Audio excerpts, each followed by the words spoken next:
I know there are seasons where you genuinely cannot invest in the way you want to, or you might simply learn better on your own and at your own pace.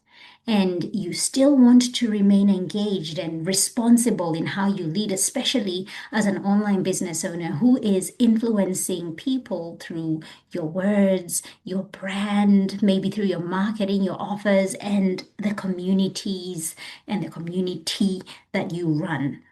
We are represented. We are represented. We are represented. Welcome to Represented, the podcast. I'm Aniki Shuru, racial equity coach for online business owners who want to be intentionally inclusive by building a business that is racially equitable. I created this podcast to normalize a conversation around racial inclusion so that fear is no longer the barrier that gets in the way of doing this work.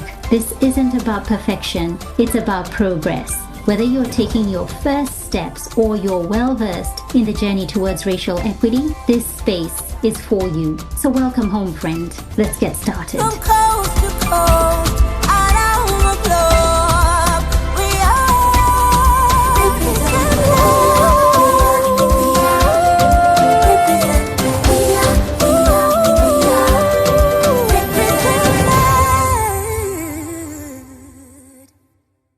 Hey, welcome back to another episode of Represented Podcast.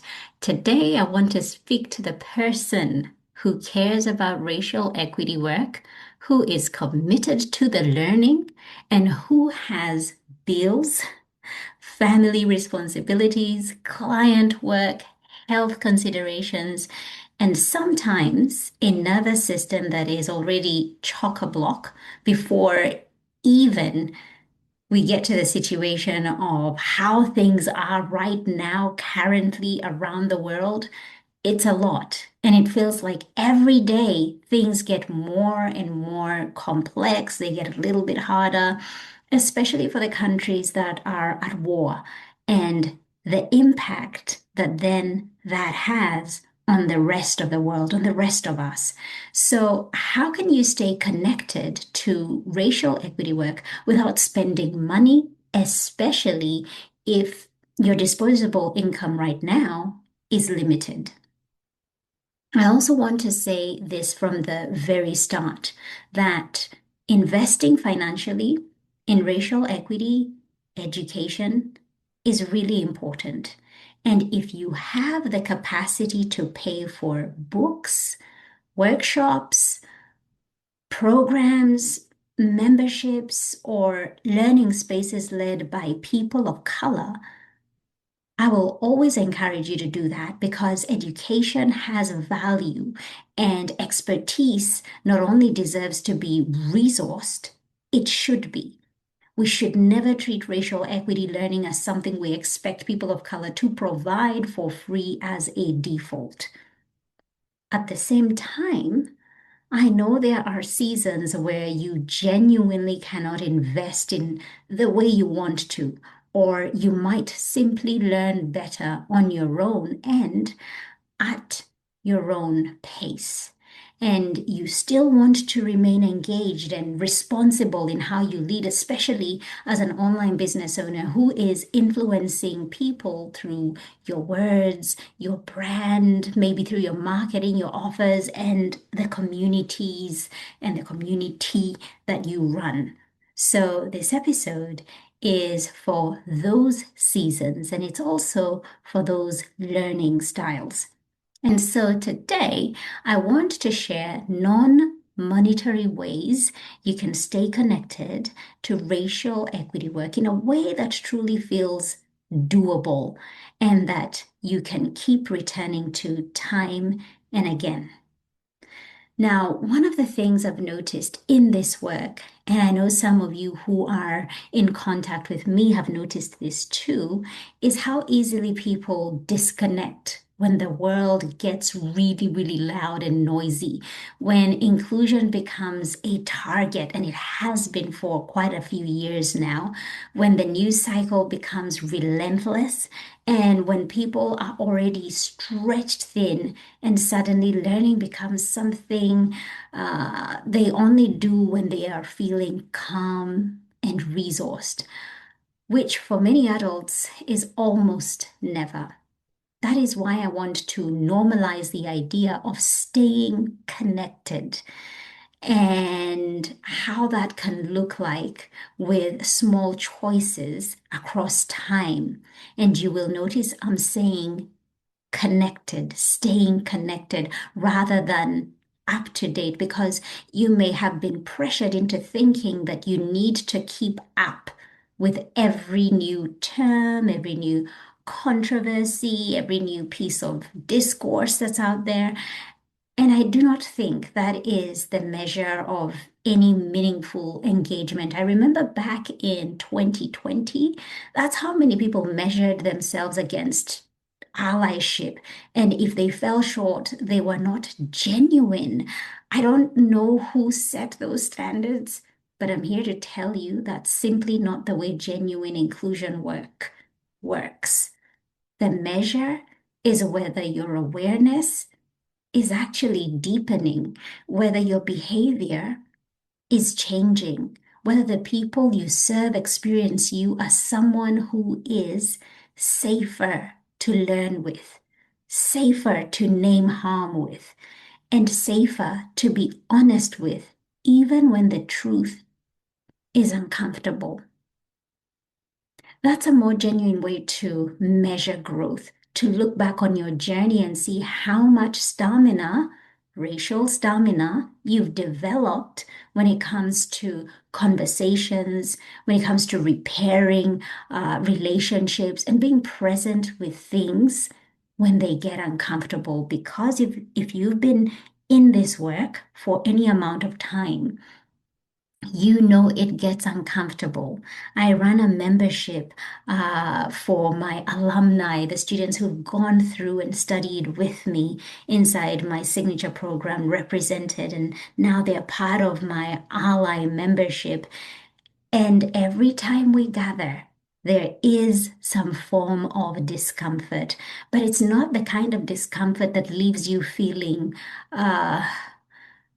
like you don't have anywhere to go. It's not the kind of discomfort that leaves you feeling discombobulated and like you have no ground to stand on.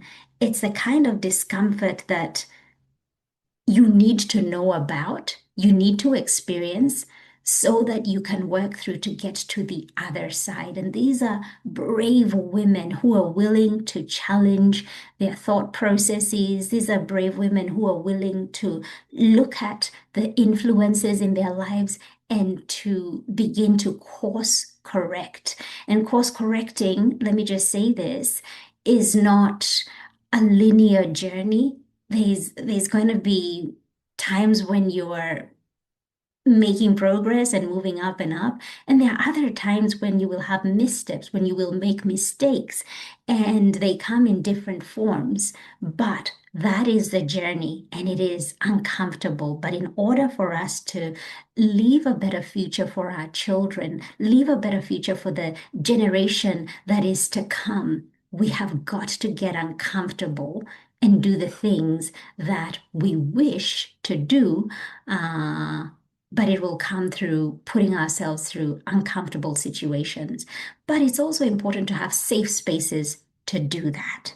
Okay, so that was a little bit of a segue. But coming back to what I'm sharing here today, I also want to speak directly to the self-paced learner for a moment, because I have met so many white business owners who honestly do best when they can listen, pause, they can reflect, they can journal, read a chapter, not just once, maybe twice or thrice, sit with a chapter or a concept for for a while, a week or longer, and then come back when they have words for what they are noticing in themselves, rather than being in fast-moving group environments where they feel pressure to speak before they have processed what is taking place internally. These are the ones who thrive in one-on-one spaces because they're able to bring more of their unfiltered selves, especially in a space where they feel supported enough to just exhale. So, self-paced learning can create depth when it is done with sincerity, and it can also protect you from turning racial equity work into a performative identity, where your main goal becomes saying the right thing in public rather than making better decisions in private. So, my friend, let me show you a few ways you can stay engaged without spending money while still treating this work with the respect it deserves. You ready? Okay, let's go. Number one, use this podcast as your self-study resource. I'm going to give you three represented episodes that I've chosen deliberately because they touch on themes most raised by people who are doing this work: allyship, microaggressions, and perfectionism, especially for people who are afraid of getting it wrong because we've seen the examples of people who got it wrong and how cancel culture has just come for them. So, the first episode that I'd love you to listen to is episode number 4. It's called Not All White Tears Are Harmful. And I'm going to pop a link to all of these things that I'm sharing so that you can find them in the show notes with ease. I loved recording this episode so much because it was a lesson I learned in real time. Much of the research I had done up until that time spoke of white tears being white fragility. And while, yes, fragility does show up in this work, not all white tears are harmful to this work. The truth of the matter is, emotion will rise when doing this work. Guilt will show up, and so will shame. And this can lead to people feeling so exposed by the conversation that they retreat, justify, or shut down the moment they realize they have caused harm or benefited from systems that did not build. When you listen to this episode, I want you to know deep down it is normal to have these emotions. And the turning point is what happens next. If the focus becomes about you, if you become the center of the moment, then the person harmed ends up doing the work of comforting you. Think about what that costs the people around you, particularly people of color, and what it would look like for you if you practiced emotional responsibility. So your feelings do not take over the moment. And it's not saying that you shouldn't feel the way you feel, but it is not using those white tears to weaponize that moment. Okay, another episode I'd love to recommend for you to go back and listen to is episode number 18. And this one is called How to Identify If You're Being a Performative Ally. Now, this episode matters for online business owners because so much of our work is visible. So much of our brand is built on language, and a lot of marketing rewards public signaling, right? And it becomes easy to confuse visibility with impact or to mistake posting for actual progress. When you listen, ask yourself, when I speak about race publicly, who is it serving? Who is it protecting? And what is the difference between being seen as a good person and doing the slower inner work of becoming a more responsible person. Now, the third episode I would love to recommend for you to listen and use this podcast as a self study is episode number 35, What You Need to Know About Microaggressions. This one will support you to understand how racial harm often shows up in everyday language, assumptions, and casual moments that people excuse as harmless, even though the cumulative effect can be exhausting, alienating, and emotionally unsafe for people of color. When you listen, ask yourself, what do I say casually that I have normalized? What do I excuse as no big deal? It's not a biggie. And how might that land on perhaps a client, a colleague, a peer, or a person in my community who already has to navigate possibly racial episodes of this kind in 100 other places? Now, the big question here, my friend, is how do you use these episodes for self-study without turning it into homework that you never finish? And here's what I recommend. So that again, you're not binging. You're not just like binging from episode to episode to episode, because then uh, it kind of loses its meaning and its value. But here's what I recommend. Choose one episode, listen, and write down two things only, just two. Let's start small. One idea that challenged you, right? And one place it shows up in your business, whether perhaps it's in your messaging, your client experience, or the way you respond when someone gives feedback. Then choose one small thing you are willing to adjust this week. That's it. Let us not overcomplicate this. That is it. That is all you need to do.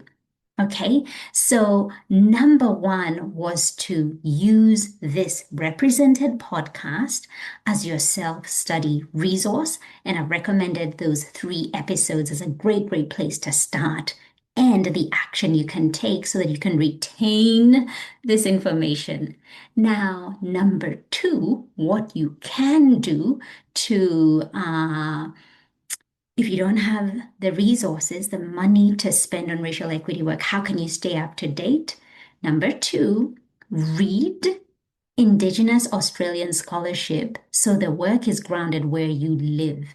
So I live in Australia, and that is why I am centering reading Indigenous Australian scholarship. For you, it might be centered based on obviously where you live, but just use this as a template.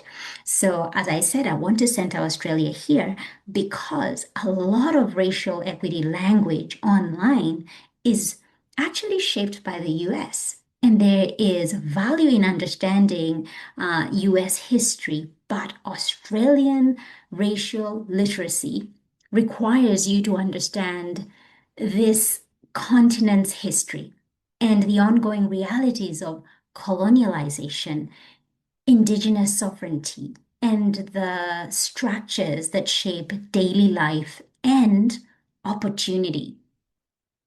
So here are 3 Indigenous Australian scholars you can begin with. And I'm choosing them because their work helps you think about whiteness, power, belonging, and the way institutions behave. And those themes translate directly into workplace culture and online business culture. All right. So the number one person I would recommend is Aileen Morton Robinson. Talking up to the white woman. If you can get this resource, the 20th anniversary edition, that would be great. This is a strong starting point if you want to understand how whiteness can position itself as the default even inside spaces that see themselves as progressive, and how Indigenous women's standpoint exposes what gets ignored when the center of the conversation is always assumed to be white, when we see whiteness being the default. The second person I would recommend is Chelsea Watego, Another Day in the Colony. The writing is quite direct, it's contemporary and deeply Australian in its focus, and it helps you see how colonial violence is not simply something that happened in the past, but something that continues through the systems we're a part of, the narratives that have shaped the country we live in, and institutional behavior that we are a part of. And then the third person that I would recommend, and please excuse me if I do not pronounce this correctly, I will pop this in the show notes. The third person is Larissa Brent, Indigenous Legal Relations in Australia, and her broader work of Indigenous rights and law. So, if you want to move beyond feelings and into a more structural understanding of how law and governance have shaped Indigenous lives, her scholarship builds on that literacy. And you can begin with public lectures, interviews, and shorter pieces before you even attempt the full academic text. And I know it can feel a little bit overwhelming and heavy. But when it comes to trying to unpack academic work and reading it, it's thick, it's complex, it's heavy, but you can keep it simple. So, for example, you can choose one author for a stretch of time, read a chapter, or listen to one talk, then write one paragraph answering this question. What did this make me see about Australia that I wasn't seeing before? And where might that show up in the way I lead, hire, market, the people I collaborate with, or even build community? Okay. Now, moving on to another way that you can engage in the work of racial equity without spending money is choose a study time that matches your current life. I know it kind of goes without saying, but scheduling is really, really important. So choose one time slot that already exists in your life and use it as your learning time, even if it's short. So that might be a walk, it might be a quiet morning before emails, it might be one of maybe an hour every second weekend, it might be I don't know, 10 minutes on a Sunday night, but you get the point because the idea here is to pick something you can repeat rather than waiting for a week where everything magically slows down. And it doesn't. And even if it does, something else is going to take that space that's been created. For me, Fridays are my day off, and they have been for a really long time now. And I use that time to research, to read up, to rest and recalibrate. I use it for personal appointments, so doctor's appointments if I need to, hair appointment, going to the day spa. So all of those things, I put them on my Fridays. So my Fridays, so if I'm going to the hairdresser, I ensure I am taking a book with me, a physical book that I can hold and read. And I try my best, and I have been doing this consistently now for a while, not to just be doom scrolling on my phone. In fact, the time that I spend on social media now has significantly reduced, and I feel better for it because it's something that I actually really needed and didn't know until now, being on the other side of just feeling like normalizing not being online all of the time. So that's how my making time looks like. Now for you, it could be different, but I've given you a few options there to think about.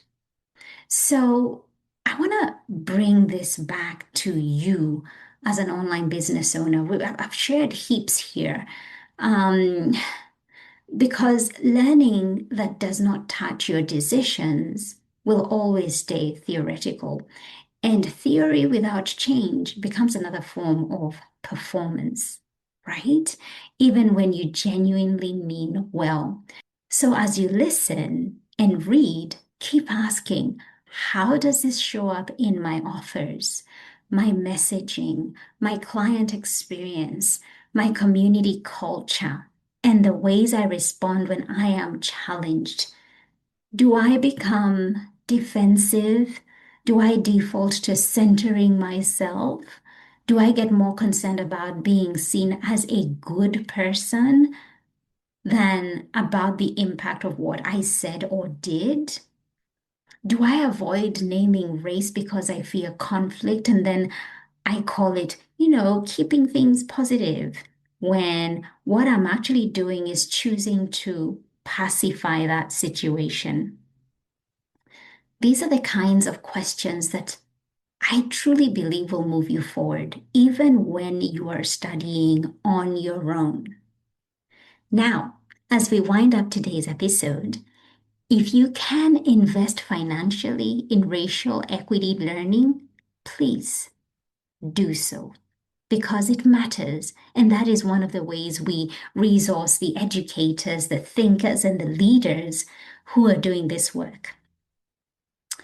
And if you cannot invest right now, or if your learning style is one that you're favoring being self-paced, you can still stay engaged and you can still deepen your understanding and you can still make better choices inside your business that reduce harm and increase belonging for all people.